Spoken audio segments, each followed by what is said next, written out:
Just proud of our team. A Big Ten win, much needed. Took care of business, and just thought it was very important for us to start fast, and we obviously did. First play of the game with a sack, caused fumble, scoop and score for the defense, which was awesome. And I thought our defense was excellent from start to finish. Just looking at the numbers, it's pretty staggering. Could give up 1 yard passing in a Big Ten game and 75 total yards. Is hard to do. So just thought the execution. We've worked so hard. We've worked so hard during the bye week and this last week to get some things in my mind fixed. And both on the coach's part and the players, and just really pleased with the way they executed, and just never gave them a chance to get anything going. So that's really excited about that, because that's what we have to do. We had to keep getting better, keep working hard to fix things, and tackle well. I thought number one was an excellent running back. I know he is, and never let him get going. And that's big time. And then run the football for 260 yards. Gave the game ball to our offensive line. Hunter went down. I think he's going to be fine. But just even there, guys stepping up in his place and just keep running the football. It sets up everything else that we do. And thought that we had a good plan to try and take advantage of what they would give us. And just thought it was just a very consistent performance. Just I say that, and I still thought we had a little bit of a lull in the second quarter offensively in our execution, but at the same time, other than a couple penalties on special teams that we still need to make sure we keep focused on and cleaning up, pretty solid performance overall. Questions?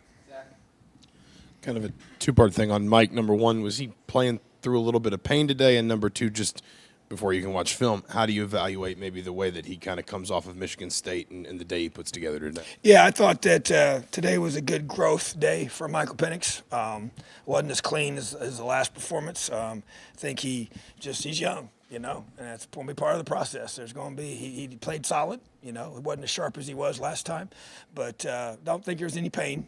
Just was kind of a little bit late on some throws, and I thought he underthrew the one to Wap, which should have been a touchdown right before half, but just overall, I think it's one of those performances where it's growth. You're not going to always be at the top of your game, and he is going to be learning from it, and I think sometimes this is how you handle as well the growth process of being patted on the back after a great performance, and then getting ready to go do it again, and then go do it again, and then go do it again. And so that to me is a big part of him, and I thought he was solid, but not as crisp and sharp as I know he can be. So we'll look at the film, and then he'll improve and be even better next week. Coach, you mentioned the law. Is some of that, it was kind of so easy, so fast? Is that just where a young team not being able to handle prosperity as well as you like? I think so. I mean, it was 21-0 before you could blink, and I think that's, you got to teach them how to keep playing. And you can say it all you want, but it definitely is. You're trying to, I bet that's why I'm so stinking hoarse, because I was yelling the whole time to stay focused and to finish, and we got a lot of young guys, but I thought there was some good sideline energy, even when there was a lull after we got ahead. But to keep the pedal down is hard to do. It's just the reality. And so, but at the same time, I thought that overall, I was really pleased with, I didn't like how we finished the half. We obviously went forward on fourth down just because it was short yardage, and we liked the call we had. Didn't feel like we needed to take a timeout, and I asked if we wanted one. We didn't want one, so I'm good, and we went with it, and they stopped us. So that's disappointing, but then you get the ball right out of the halftime and drive right down the field and score. That's huge.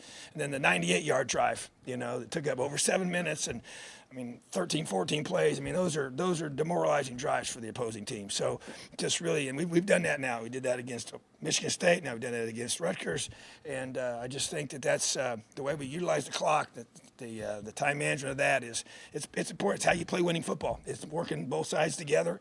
And to me, it's about doing those things so we can execute. And obviously, you would like to have a shorter field to work with, but our guys did a tremendous job in that. So I think there was some lulls. We just trying to fight through them and just keep teaching our young guys how to fight and finish.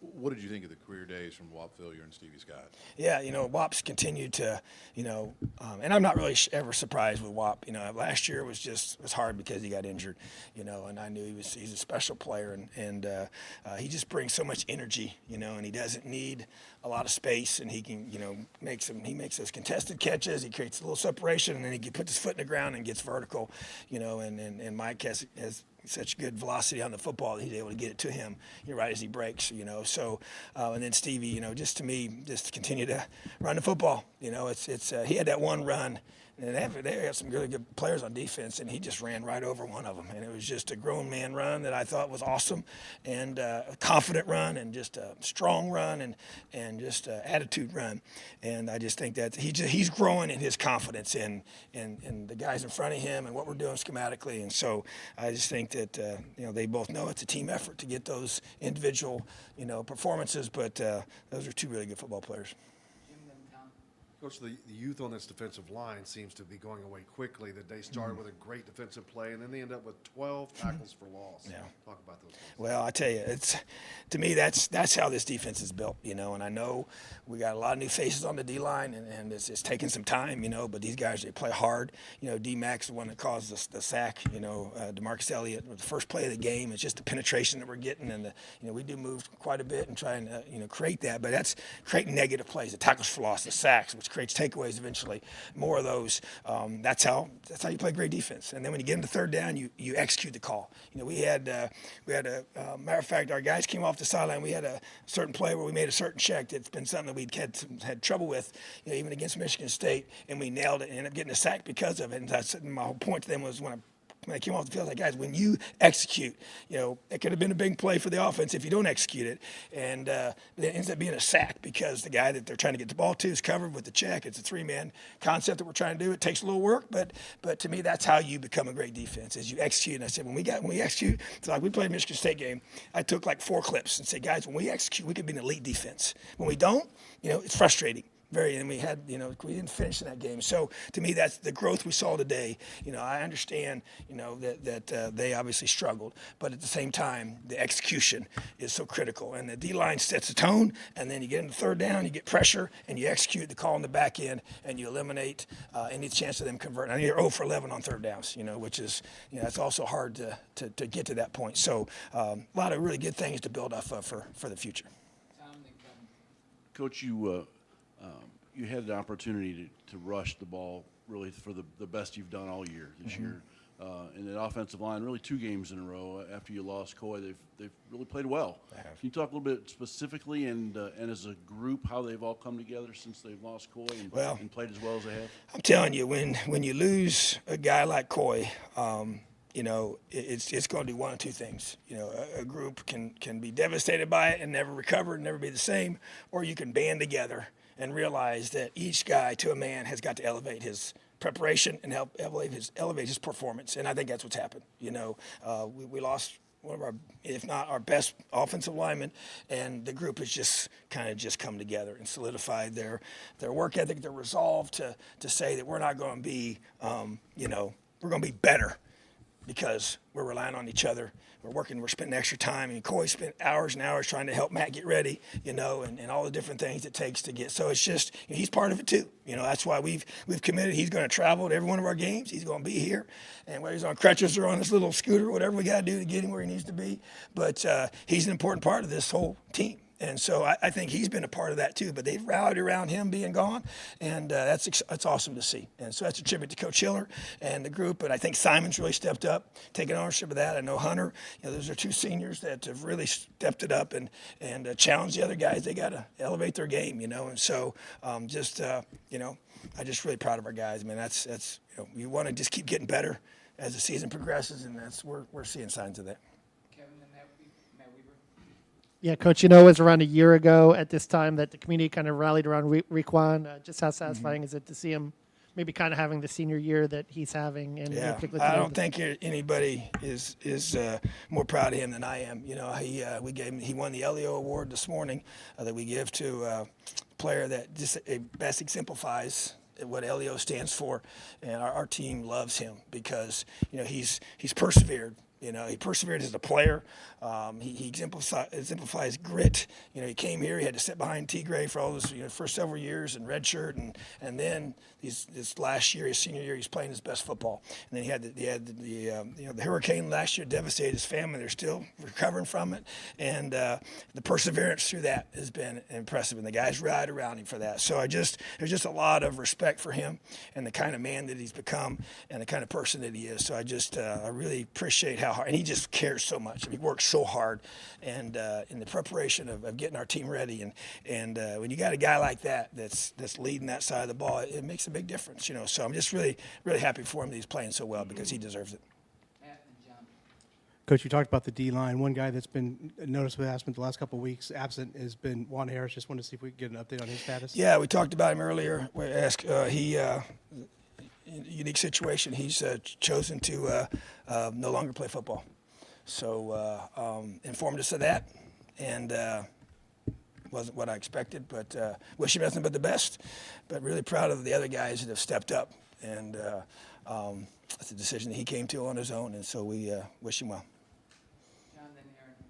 You guys held them to 1 yard passing. It seemed like even on the screens, you guys were there very quickly. I mean, what do you attribute your guys' success stopping them in the pass? Well, you know, I think you try to work so hard. You know, we play a combination of man and zone. So the disguise, I think, is critical. We did some things this week that we've added to our arsenal to be able to be a combination of pressure and then also some good, screen beaters, and that was by design because we felt like that was something that they did really well. And that's a way for a team, as you start to get pressure on them, that's kind of what they resort to, is to throwing screens and running draws and to try and, take advantage of your aggressiveness. So in order to maximize that, we've made some changes, and that's kind of part of this off our bye week adjustments, and they'll pay dividends for us in the future. Coach, maybe a bigger picture question, but halfway point of the season, young team, starting a freshman quarterback, redshirt freshman. Do you like where you're at right now in terms of the progress you've made, in terms of where you see this team getting at the end of the year? Yeah, we're after 6 games, we're 4-2, and got a big stretch coming up that's very critical. So to answer the question, I'd say I'm encouraged by the last 2 weeks. Wanted to win the last one. That would have been I would have been very pleased if we'd been 5-1 going into the 6 games. But we learned some things from that, and I think we got better because of it. But to be where we're at right now, because of so much youth on our team, there's no question I feel good about where we are and where we're headed. And we got to keep getting better. Now, if our guys embrace these next week like they did this past week, and we continue to grow as a team and keep getting better and learn how to prepare at a high level and execute at a high level, then we only got to play them one at a time. So we just focus on Maryland at this point. But yeah, I'm encouraged by the where we're at right now, and I feel that our young guys are getting better, and that to me is the key. And as long as you're seeing that improvement, and I think that's all you can ask for, is that the kids, they just keep getting better every time they take the field, and that's what I want this team to be. We're still got things to clean up for sure. We're not where we want to be, but we're making progress. You've talked about the defensive line, but more broadly, the blitz game today. I think one of the few things Rutgers had really done well statistically, they'd only given up 7 sacks coming in. USAC, Lanya, I think his name is 6 times. Just what was working, not just from a D-line perspective, but maybe from a front 6 perspective in your mind? We worked really hard, and I've said this before, but I think, we attack protections. That's our defensive philosophy. And so the more film we get, the more we get into the season, I think it helps us.